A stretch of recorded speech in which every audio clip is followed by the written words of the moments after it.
Ya, baik. Assalamualaikum warahmatullahi wabarakatuh, Bapak Ibu sekalian, penonton channel ini.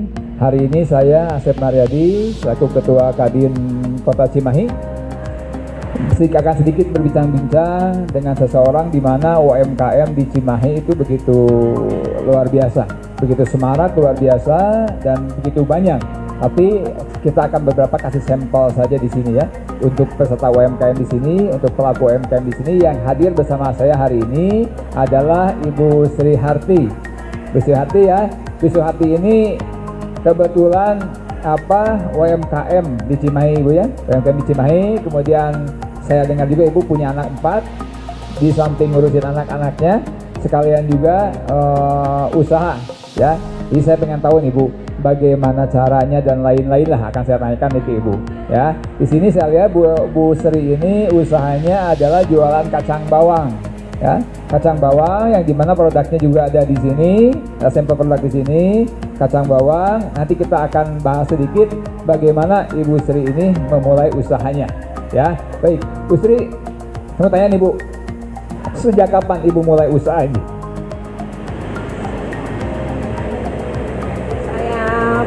Mulai usaha itu udah lama ya Pak ya, dari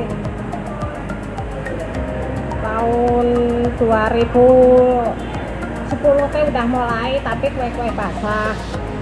Karena terus masuk UKM, saya mengembangkan kue yang kering, jadi saya produksi kacang lekomoro. Itu mulai tahun 2017 ya. Baik, jadi mulai tahun 2017 ya, memulainya berarti sekitar 3 tahun nih memulai usahanya. Nah, sekarang kan kondisinya pandemi nih Bu, COVID. Dari mulai Ibu berjalan, sekarang ketemulah COVID. Menurut Ibu itu hambatan atau bukan Bu? Saya produksi kacang bawang itu masih berjalan, tapi semenjak COVID ini memang rada kendor ya Pak ya. Nah, jadi diseling pakai kue basah. Kue basahnya itu lumayan lah, banyak pesanan-pesanan. Terus nasi kok juga berjalan. Jadi intinya COVID ini memang masalah juga, tapi kalau saya lihat di Ibu sepertinya masalah ini sedikit bisa teratasi ya, bisa teratasi dengan coba berjualan produk-produk yang lain. Oke ya. Nah, kemudian kalau cerita nih, Ibu produksi Ibu sehari sudah berapa banyak untuk kacang bawang ini? Kalau hari-hari biasa sebelum ini mah 1 minggu bisa 5 kilo. Nah, berhubung ini COVID ini teh 2 kilo, iya. Baik, ternyata COVID juga berpengaruh terhadap omset UMKM di Cimahi. Tapi ya kita semangat terus aja Bu ya, jalan terus. Yang penting kita berdoa saja mudah-mudahan semua segera selesai ya. Tapi ingat juga buat para pemirsa penonton nih, jangan sampai COVID jadi alasan Bu. Karena ada orang yang tidak berjalan usahanya turun alasannya COVID. Tapi kita jalan terus ya, bukan tidak percaya dengan COVID. COVID ada memang, kita jalan terus, tetap waspada saja. Mungkin itu sedikit wawancara dari saya Ibu ya. Nanti coba mudah-mudahan Ibu Sri ini produknya laris manis di Cimahi, bahkan bukan hanya di Cimahi. Yang penting semangat terus, jalan terus, pantang menyerah. Ya Bu Sri? Ya. Baik, saudara-saudara sekalian, terima kasih banyak. Sedikit wawancara dengan Bu Sri, mungkin juga ada bisa jadi beberapa yang bisa ditiru. Intinya bahwa dari Bu Sri ini COVID berpengaruh, tapi beliau tetap jalan terus, tetap semangat dan luar biasa.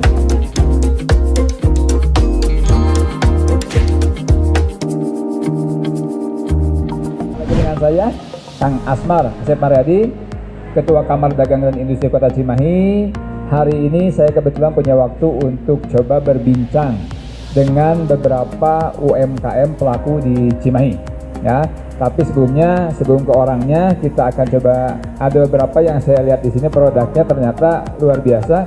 Ada siomay gajah. Siomay gajah kalau saya lihat ini rada menarik juga namanya ya. Menarik namanya karena posisinya apakah ini dari daging gajah atau bukan. Coba kita ngobrol-ngobrol sama pelaku UMKM-nya. Di sini sudah saya ketemu dengan saya, sudah hadir di ruangan ini Bu Dince. Bu Dince tinggal di Cimahi, betul Bu ya? Tinggal di Cimahi, kemudian punya anak satu, ya, sambil ngurus anak, sambil bagaimana usaha juga di UMKM untuk kembangin penghasilan tambah-tambahan, mudah-mudahan bisa jadi lebih besar. Kita coba akan simak bagaimana sedikit kilas balik mengenai produk ini dari Bu Dince ya.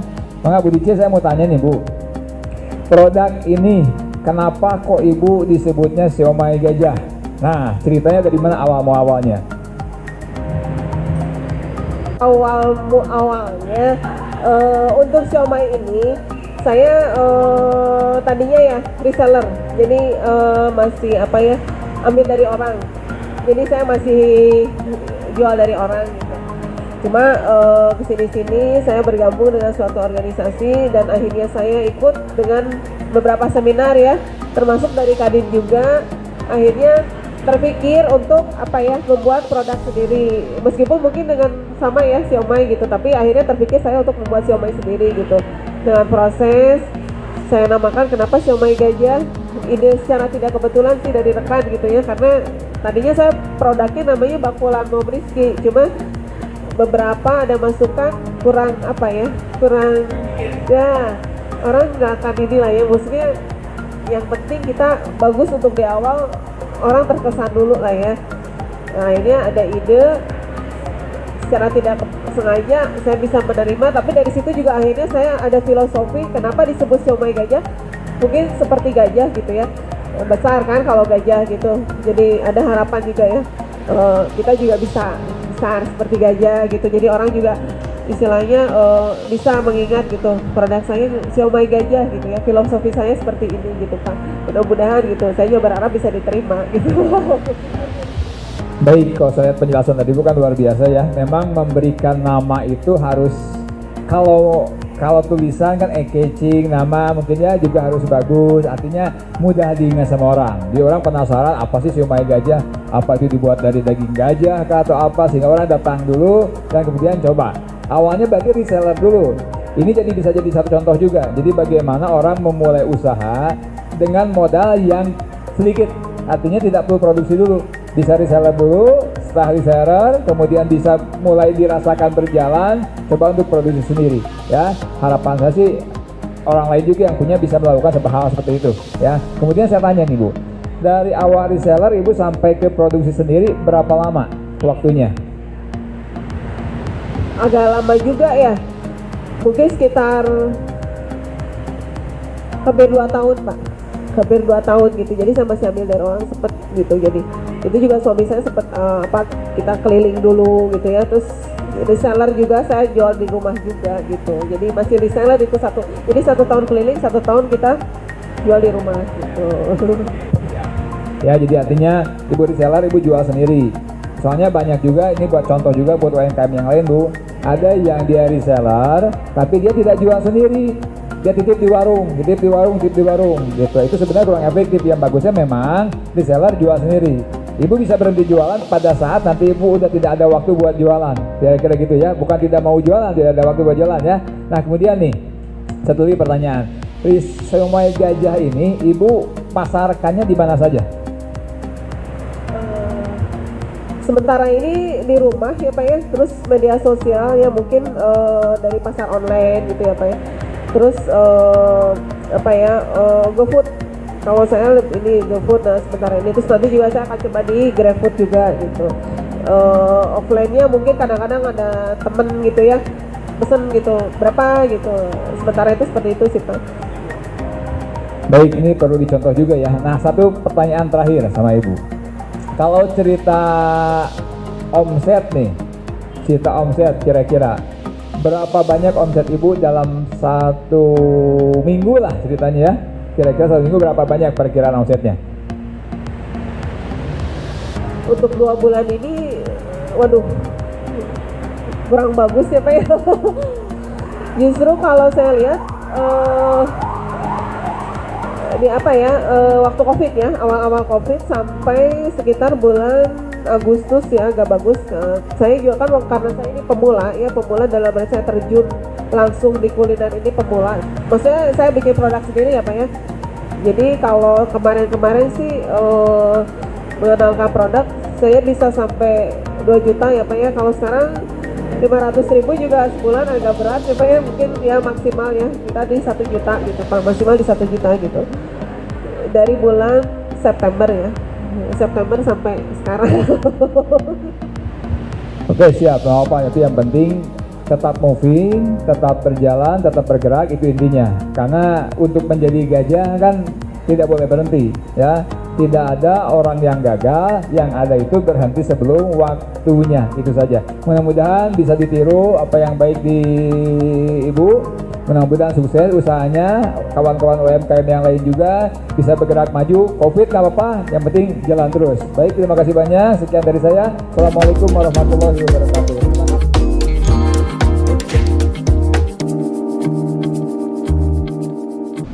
Selamat pagi kawan-kawan semua, ibu, bapak, para hadirin, para penonton. Pagi ini sudah ngopi apa belum?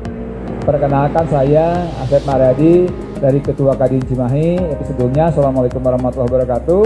Mudah-mudahan semua dalam keadaan sehat walafiat, sehat jasmani, sehat rohani di masa Covid pandemi ini begitu luar biasa.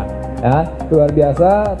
Justru luar biasanya banyak beberapa sektor usaha yang memang sekarang mulai dari awal pun juga mulai berpengaruh. Banyak yang hilang, banyak yang berhenti, banyak yang omset turun jauh. Tapi hari ini memang luar biasa, kita akan coba wawancara karena satu produk di Cimahi ini yang memang komunitas cukup banyak juga, yaitu pecinta kopi ya. Karena kalau pagi biasanya kan ngopi, termasuk saya nih, kopi pagi ya, kopi. Nah, kopi ini Dapisari Kopi, hari namanya judulnya Dapisari Kopi. Ini produk dari Cimahi. Tapi dari mana awal Dapisari Kopi ini dan siapakah pemiliknya, kita akan coba berbincang dengan yang namanya Bu Erna ya. Bu Erna, selamat pagi Bu Erna ya. Sehat, keluarga sehat, mudah-mudahan selamanya begitu Bu ya. Alhamdulillah, amin. Baik Bu, kita akan sedikit wawancara mengenai Dapisari Kopi. Namanya sih cukup luar biasa, cukup enak dibilang lah, enak dibahasakan ya. Termasuk saya juga pecinta kopi juga. Di Cimahi banyak komunitas, tapi hari ini saya akan tanya-tanya ke Ibu nih, bagaimana awal dari Dapisari Kopi? Berdiri tahun berapa? Kemudian kok namanya bisa Dapisari Kopi? Silakan Bu. Terima kasih buat Pak Asep ya. Assalamualaikum warahmatullahi wabarakatuh. Saya mulai usaha itu sekitar mulai awal-awal dari tahun sekitar 2008-2009. Berawalnya itu emang kecintaan keluarga kita kepada meminum kopi, termasuk almarhum bapak dulu ya, selalu meminum kopi hitam. Akhirnya begitu saya berhenti kerja, waktu itu saya berpikir cobain apa nih. Akhirnya udahlah, karena sering senang kopi, akhirnya kita memulai untuk usaha kopi. Memang pada awal-awalnya sih usaha ini kopi itu kita tidak nggak langsung dikemas seperti ini. Saya waktu itu membeli kopi biji dari pasar baru dulu sebelumnya. Terus saya giling sendiri, saya masukin ke pasar-pasar yang sistem black lah, kopi curah. Seiring perjalanan itu kelihatan bagus. Akhirnya sekitar tahun 2010-an saya memulai merintis perizinan dengan PIRT-nya, terus alhamdulillah berubah kepada MD, terus dengan halal segala macam, mulailah mencoba memasarkan kepada minimarket dan supermarket. Dan sekarang segmen pasar dari kopi kita itu kebanyakan di supermarket dan minimarket. Dan alhamdulillah ya Pak ya, kalau demand kopi itu selalu ada. Emang saya akui usaha kopi ini cukup sulit untuk mencari peminatnya, karena kopi itu seperti rokok ya, susah untuk mendapatkan, tapi begitu dapat tidak mudah juga untuk lepas. Nah, alhamdulillahnya saya sekarang sudah bisa masuk ke Jogja, walaupun tidak semua Jogja, Burma juga dan beberapa minimarket lain. Sekarang saya lagi merabat pada Indomaret dan Alfamart. Ya mungkin seperti itu perjalanan usaha kopi saya, dimulai dengan kesukaan dari keluarga. Kalau namanya ini Dapisari, Dapi itu filosofi antara saya dengan bapaknya, Dapi. Bukan. Karena saya lahirnya hari Selasa. Dulu berpikir kan Selasa tuh api gitu. Sedangkan mantan pacar saya itu hari Rabu. Hari Rabu itu daun kan. Jadi disingkat Dapi, daun sama api. Kalau sari, kopi kan sari yang diminum. Mungkin itu aja Pak Asep yang bisa saya jelaskan. Terima kasih. Baik, lucu juga ceritanya ya. Tapi kalau saya dengar Ibu kan dari tahun 2010 ya. Berarti sekarang sudah hampir 11 tahun, 10 tahun ya. 10 tahun genap di 10 tahun. Luar biasa perjalanan Ibu ya. Dari awal naik turun biasa begitu kan, naik turun omset, kemudian sekarang ke pasar-pasar, coba dijalankan, sekarang masuk ke supermarket dan coba masuk ke minimarket. Nah, kalau pertanyaan saya nih, kalau lihat dari perjalanan Ibu 10 tahun nih, cukup luar biasa, masuk supermarket dan lain-lain. Online juga mungkin masuk Bu ya. Nah, kalau cerita omset nih Bu, awal usaha omset berapa, sekarang kurang lebih omset berapa? Kalau untuk omset nih awal banget waktu pertama kali merintis itu cuman 300.000. Nah kemarin alhamdulillah sebelum COVID lumayan lah, bagus gitulah. Kita bisa mencapai seminggu tuh mungkin sekitar sampai 7 atau misalkan sampai 8 juta dari, walaupun itu akhirnya diutang ya Pak ya sama minimarket, nyimpen dulu sebulan baru dibayar. Kita ngemodalin mereka. Tapi sekarang pas semenjak ada COVID, aduh mau nyampe 3 juta juga Pak per minggu kayaknya berat. Soalnya mereka banyak yang tutup dan ada barang yang diretur juga cukup banyak, akhirnya tagihan dipotong. Seperti itulah mungkin sekarang, tapi alhamdulillah masih bisa berjalan walaupun dengan sekasarnya mengarayap gitu. Ya ternyata memang COVID luar biasa juga Bu ya, luar biasa dari awal omsetnya di angka 10 mulai turun jadi 3 juta juga rada repot, tapi alhamdulillah lah. Yang perlu dicontoh dari Ibu ini adalah tetap bertahan ya. Artinya COVID ini bukan alasan untuk berhenti berjuang, tetap jalan. Kapan COVID berhenti, kita sama-sama doakan saja segera cepat berhenti ya, kayak gitu. Mudah-mudahan Bapak di rumah juga sehat semua, lancar alhamdulillah ya.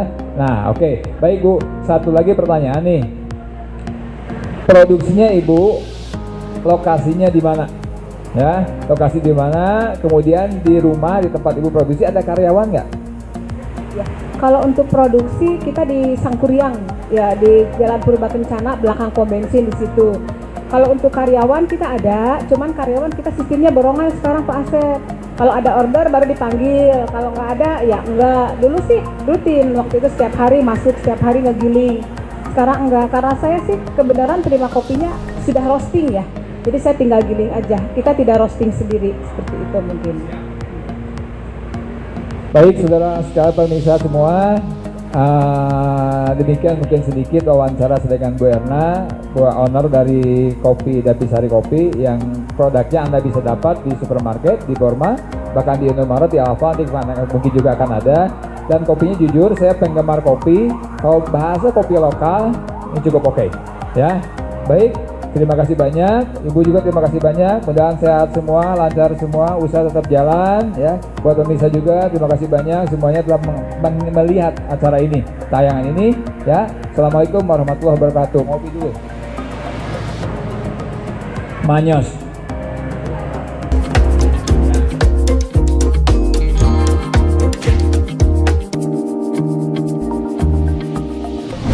Selamat pagi kawan-kawan semua, sahabat UMKM Cimahi. Hari ini ketemu saya lagi, Kang Asman, Asep Mariadi, Ketua Kamar Dagang dan Industri Kota Cimahi.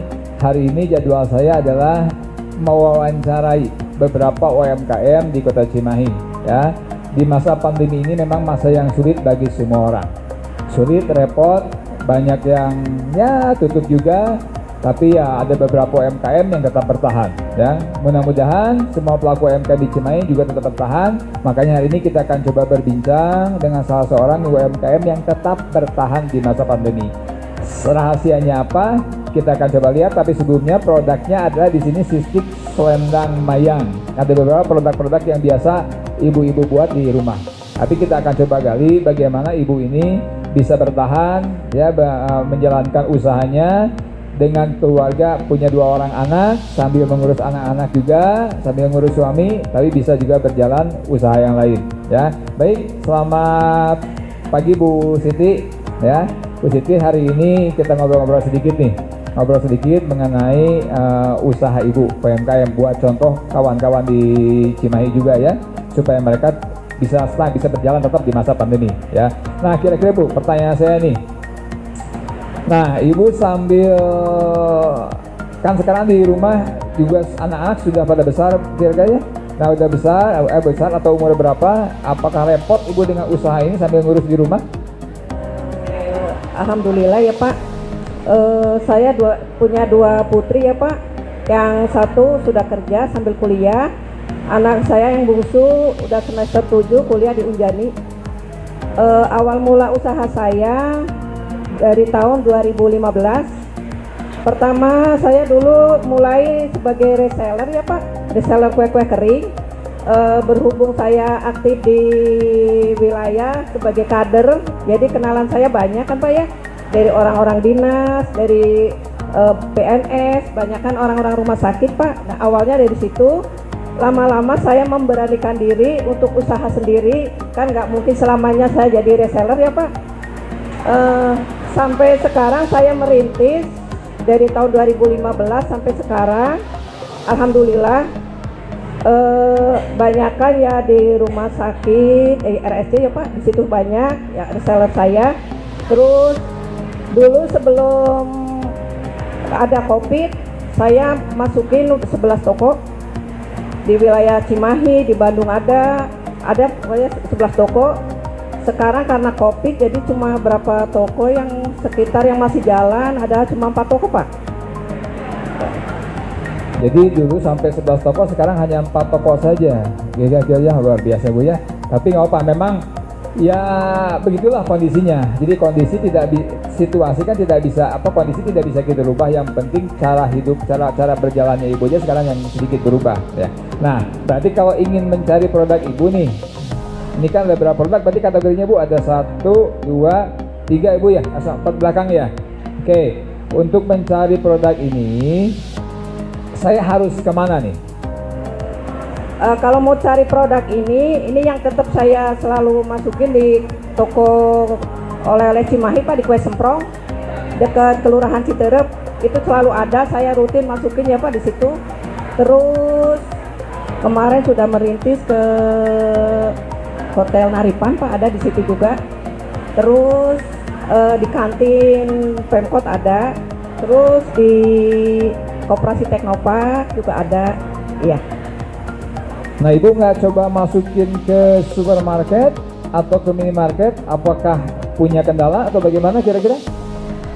Kalau ke supermarket ini berhubung baru PERT ya Pak, perizinan. Kalau ke supermarket kan harus lengkap, harus ada izin halalnya.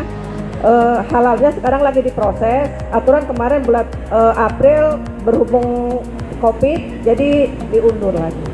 Iya. Ya, jadi memang masuk supermarket harus lengkap dulu semua ya, memang begitu. Tapi mudah-mudahan semuanya yang ada kendala ya, lengkap semua, lancar semua ya. Nah, cerita omset sekarang Bu. Omset dulu sekarang, kemudian berjalan dengan pandemi, kira-kira seperti apa omset Ibu? Kalau dulu omset per bulan ya Pak ya, per bulan sebelum COVID sekitar 2,5 juta Pak. Nah, sesudah COVID turun gratis, paling 1,5 juta sampai 700. Iya. Luar biasa Ibu ya. Tapi mudah-mudahan tetap berjalan karena semua pun juga demikian. Saya juga sama wira swasta Bu. Omset nyungsep sama-sama COVID, tapi apa? Jalan aja. Memang harusnya begitu ya. Yang penting Ibu tetap sehat kan?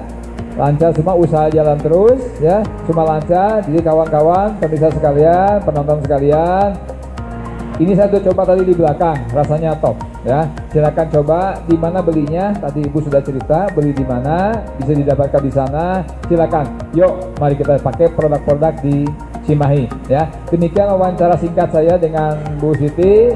Mudah-mudahan semua lancar, stop COVID tetap berjalan, sama-sama kita usaha ya. Demikian. Assalamualaikum warahmatullahi wabarakatuh.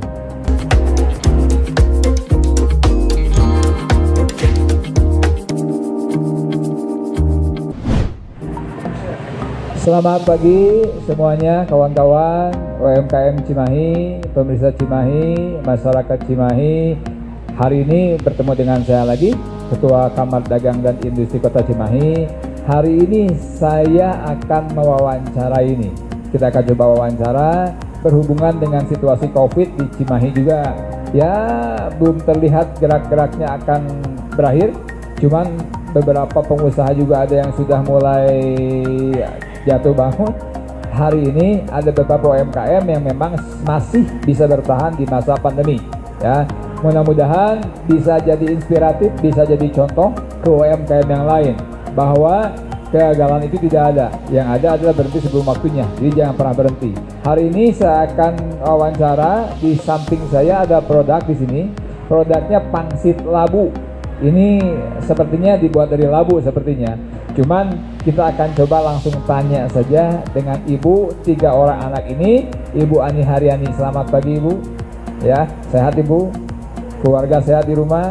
Anak-anak juga? Ya, siap. Nah Bu, saya sedikit tanya jawab nih Bu ya, mengenai produk yang Ibu produksi nih. Kalau saya lihat dari kemasan juga nih cukup luar biasa dan cukup menarik, karena pangsit labu ini juga saya cukup jarang didengar ya. Ini cukup eye-catching juga kira-kira begitu. Nah, gimana Bu, ceritain soal produk ini? Garis besarnya seperti apa? Apakah memang dari labu atau seperti apa Bu? Silakan. Betul, produk ini semua terbuat dari labu. Produk yang sudah beredar itu diantaranya pangsit labu, dodol labu, kemudian kue kering, sus labu, ada beberapa termasuk kue basah. Cuma yang dieksplor lebih dulu adalah pangsit labu dan dodol labu. Dodol labu ini sebetulnya best seller dari semua produk gitu. Cuma itu ketahanannya karena masih terbatas. Saya hanya membuka PO saja, seperti itu Pak. Perjalanan awalnya bermula dari kegiatan sosial di saat ada petani di dekat sekitar rumah. Betul, dia suka memberi labu. Saya bingung mau diapain labu sebanyak ini, sehingga dibuat dan sama-sama dengan yang lain saya berinovasi membuat berbagai macam makanan gitu. Kadang-kadang memang bisnis itu terinspirasi atau dimulai dari hal-hal yang tidak disengaja Bu ya. Ada tamu sering bawa labu, diapain ini terlalu banyak, nih bagi ke tetangga juga kebanyakan, akhirnya dibuatlah produk-produk seperti ini. Saya dengar tadi Ibu ada ekspor juga ya? Oh pengennya begitu, belum mulai tapi ya? Sebentar, jadi Ibu ekspornya belum dimulai ya? Nah coba, gimana nih gerakan sampai ke sana nih? Sejauh ini kalau untuk keluar negeri hanya sebagai oleh-oleh Pak. Alhamdulillah wilayah yang sudah sampai labuci sampai ke sana, ke USA juga, Malaysia, Singapura, Filipina sama Belgia. Itu selalu dijadiin oleh-oleh buat sama mereka begitu. Oh bagus ya. Mungkin kalau saya lihat sih karena labunya itu labu jarang ya Bu ya, labu. Nah saya tanya lagi Ibu, produksi Ibu di mana? Kemudian siapa yang bantu Ibu produksi ini? Produksinya di Citerep, Kelurahan Citerep maksudnya, Cimahi Utara. Dibantu oleh rekan-rekan masyarakat di wilayah sekitar yang saya bina dulu, dan saya rekrut mereka yang pada akhirnya kita menjadi mitra itu. Alhamdulillah, berarti bisa bermanfaat juga masyarakat sekitar ya, bisa ngerjain. Itu top Bu, itu cita-cita saya sebenarnya. Yang susah sekarang Bu, kira-kira gitu ya. Nah, kalau saya lihat lagi nih pertanyaan ke Ibu nih. Di masa pandemi ini mulai kan nih, wah orang lain mulai turun omset, ada yang sampai berhenti juga. Nah, kira-kira menurut Ibu yang Ibu rasakan di masa sekarang bagaimana? Sama aja mungkin dengan yang lain Pak, mengalami penurunan. Jadi ketika COVID terjadi kan ada PSBB ya, ada beberapa toko oleh-oleh yang ditutup. Jadi penurunan itu pasti ada, tapi selama ini dan sejauh ini tetap berjalan. Alhamdulillah, itu yang saya harapkan dan masyarakat Cimahi yang lain harapkan. Artinya ya tadi saya bilang COVID itu kan memang problem ya Bu ya, problem, tapi ya jangan jadi problem buat kita, jalan terus saja. Mungkin hanya bisa berdoa kapan COVID ini selesai. Mudah-mudahan segera mungkin ya. Nah sekarang ada cita-cita Ibu nih kira-kira yang untuk produk ibu ini, pangsit labu dan lain-lainnya, cita-cita paling tinggi ibu seperti apa Pak sama keluarga nih? Saya ingin membuka outlet Pak yang khusus dari Rabu. Saya ingin menjadi ikonnya, produk ikon Cimahi, itu keinginan saya, dan termasuk wisata edukasinya, itu cita-cita saya Pak. Amin, mudah-mudahan tercapai ya. Baik saudara-saudara sekalian, pemirsa, penonton, orang Cimahi, warga Cimahi, demikian tanggapan dari ibu. Jadi kalau usaha lagi merosot, lagi turun, nggak masalah, jalan terus, karena kondisi semua ada, jangan pernah berhenti bu ya. Ibu aja nih perempuan dengan 3 anak bu ya, 3 anak bisa lakukan, tidak berhenti, apalagi saudara yang belum punya anak, harus lebih kuat lagi ya. Baik, terima kasih ibu, terima kasih banyak, mudah-mudahan semua usahanya lancar, sehat, salam buat juga buat keluarga. Baik, sekian wawancara singkat dari saya. Terima kasih banyak. Saya Asep Mariyadi, Ketua Kadin Cimahi. Wassalamualaikum warahmatullahi wabarakatuh.